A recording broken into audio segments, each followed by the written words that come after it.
Hello everyone. The next case I'm going to tell you about today happened in South Korea in 1997. It was a random killing, meaning the perpetrator and the victim had no prior relationship or animosity. The perpetrator attacked the victim arbitrarily. The entire process of the case can be described as full of twists and turns, spanning over 20 years and sparking widespread concern in Korean society. The reason for this was that two suspects involved in the case were both present at the crime scene, yet each identified the other as the murderer. It wasn't until 2017 that the Supreme Court of Korea issued the final verdict on the case, which is the famous Itaewon murder case in South Korea. In Yongsan District, Seoul, South Korea, there is a famous commercial area called Itaewon, located near the Yongsan garrison of the U.S. military stationed in South Korea. Since the 1950s, many U.S. troops have enjoyed visiting this place, and as time went by, more and more foreigners wanted to come to Itaewon for entertainment. Itaewon has now become the most popular tourist attraction in Seoul, a place where you can eat, drink, and have fun, and it's a very famous commercial district.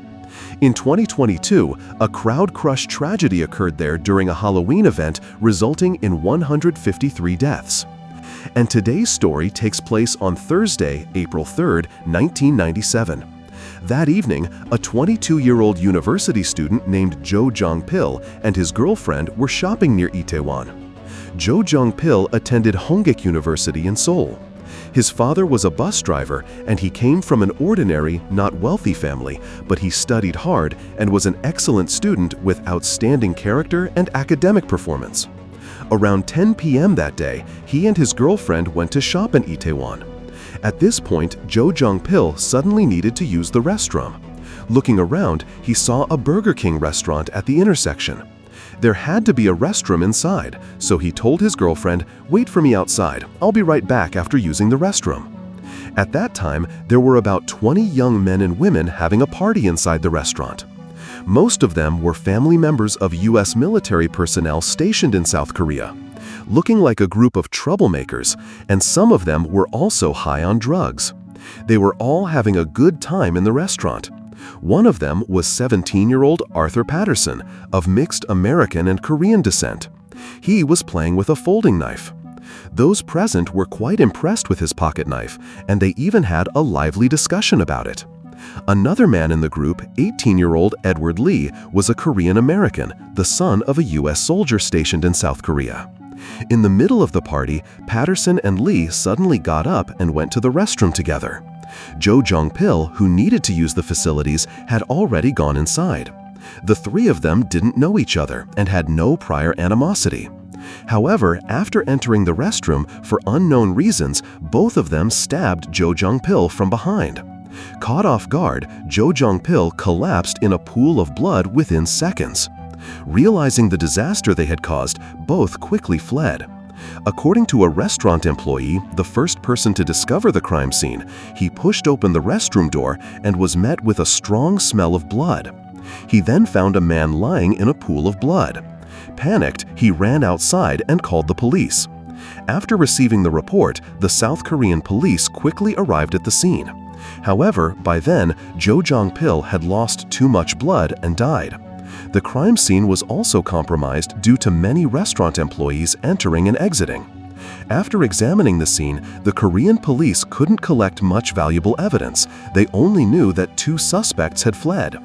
Because the victim's girlfriend was also present at the scene and she was extremely frightened, the deceased's identity was confirmed immediately. According to the forensic examination, he had been stabbed a total of 9 times. 3 times on the right side of his neck, 4 times on the left side, and twice in the chest. The fatal wound was the stab wound to the left side of his neck, a deep wound due to the perpetrator's forceful action, which severed the main artery in his neck, causing excessive bleeding and leading to death. From the crime scene photos, it was evident that the victim had bled profusely. The killer had stabbed him 9 times with extreme brutality, as if driven by deep hatred and determined to eliminate him. The day after the incident, the Korean police received an anonymous tip that Patterson was the perpetrator of the Itaewon murder the previous night. Patterson was quickly arrested. After some investigation, Patterson's friends described him as violent, aggressive, impulsive, and prone to carrying weapons. The police searched his home and found the knife used in the crime along with the clothes he had worn that night, which hadn't been disposed of. Patterson admitted that the knife was his and that he was in the restroom that night, but he denied killing anyone. On April 6, 1997, the Korean media extensively reported on the case. Edward Lee's father was a U.S. serviceman stationed in South Korea. While watching the news, he happened to see that his son was also in the restroom that night. He immediately returned to South Korea and urged his son to turn himself in because he believed something must have happened. Edward then followed his father's advice and went to the Korean police station to confess. At that point, the South Korean police had both suspects who were present at the scene that night in custody.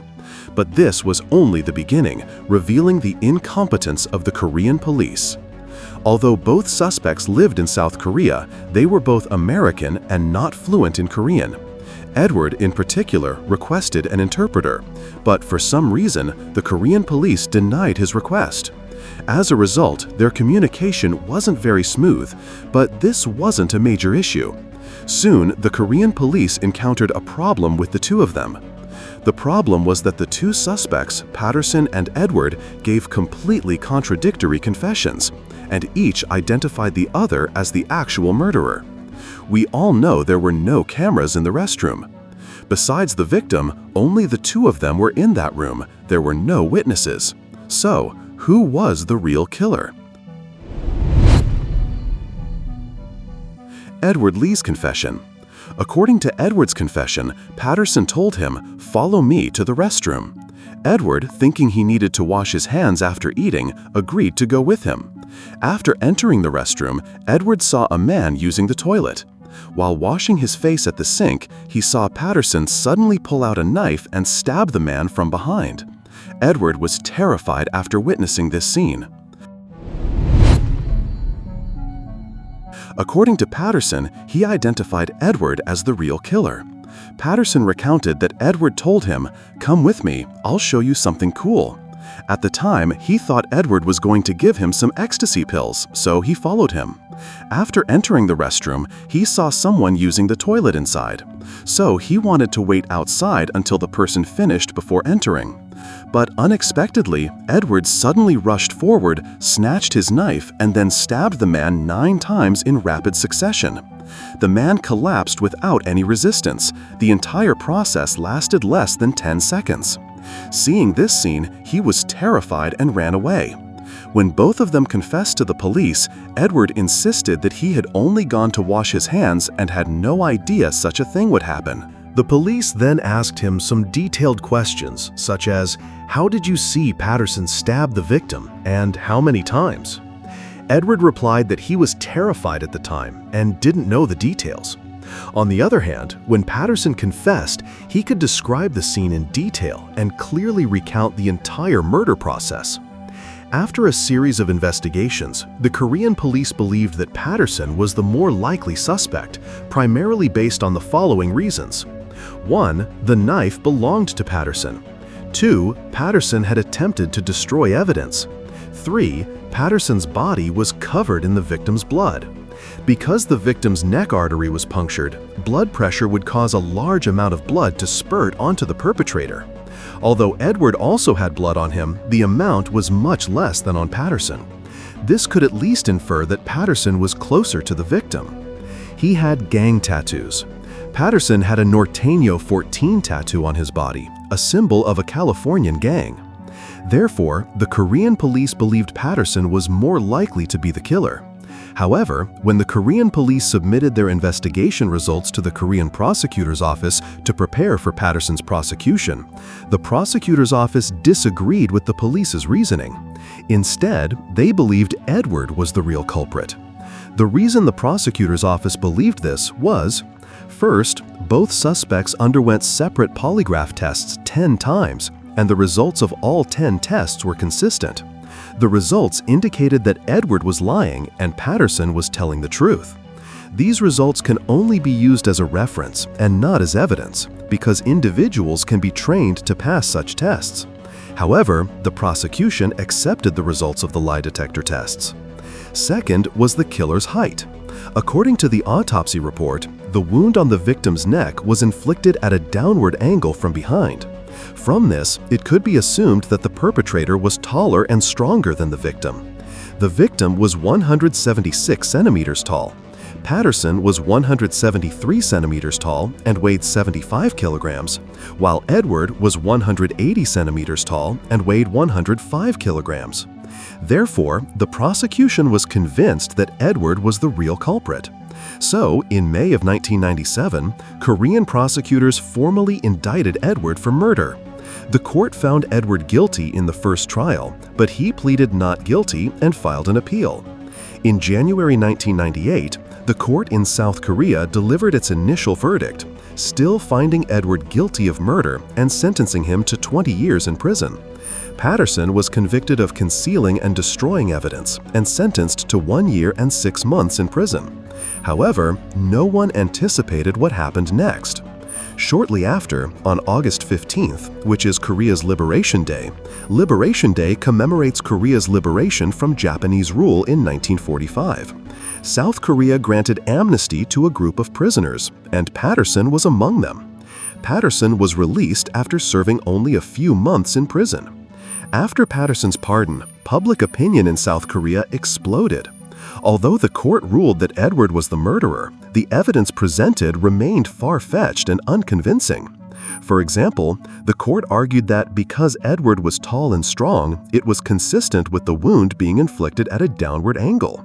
However, skeptics countered that although Patterson was 3 centimeters shorter than the victim, when someone uses the toilet, their legs are usually spread apart and their back is bent forward. In that case, the victim would be a few centimeters shorter than their actual height while using the toilet. It was entirely possible that Patterson could have inflicted that wound. Furthermore, Edward consistently maintained his innocence and insisted that Patterson was the murderer. He believed he was wrongly accused and continuously sought to appeal his conviction. Therefore, Patterson, who had been pardoned, could very well be the real culprit. How could they release him so easily? Under public pressure, Korean prosecutors applied for a temporary travel ban on Patterson, intending to re-indict him for murder if further evidence emerged in the future. At that time, the travel ban was only valid for 3 months, meaning it had to be renewed every 3 months. However, for unknown reasons, on August 23, 1999, when the 3-month period expired, the prosecutor forgot to file for a renewal of the travel ban. According to the law, if the application was submitted late, it would take 2 days to complete the renewal process. This meant the travel ban would become effective again on August 25, 1999.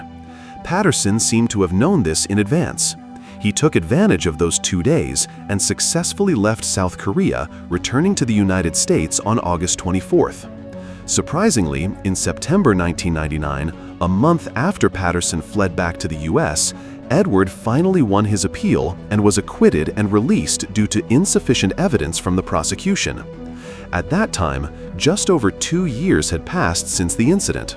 Of the 2 suspects, one had escaped back to the US, and the other was eventually acquitted due to the incompetence of the Korean police and prosecutors.